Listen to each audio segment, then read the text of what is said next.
nyo, kapag baguhan ka pa lang na vlogger, ang unang bashers mo dyan, mga pamilya mo, kamag-anak mo at mga kapitbahay mo.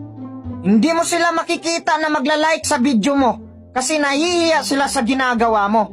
Sasabihin nila, ay ano ba to si ano, parang nababaliw, nagsasalita mag-isa, parang nasasapian. Pero kapag dumating na yung time na sumikat ka na, kilalang kilala ka na, marami ka ng pera, sila pa yung una magsabi sa mga trupa nila. Kahit hindi naman tinatanong, sasabihin nila na, yan si ano, kamag-anak ko yan, kapitbahay ko yan. Tapos, sasabihin pa nila na, palibre naman dyan ang ice cream mo.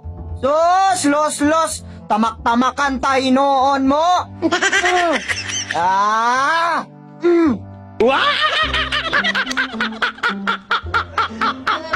Nung una ang lakas makapang-bash, pinapahiya ka, pinagtatawanan ka. Pero ngayon grabe ang lakas makahingi. Halos araw-arawin ka. Hindi mo lang napagbigyan ng isang bises, masama ka na sa tingin nila. Sila pa yung galit. Lami-agid nyo tamak-tamakan. Ay, na! Tamak-tamakan ta mo. Lami-agid nyo tamak-tamakan. Ay,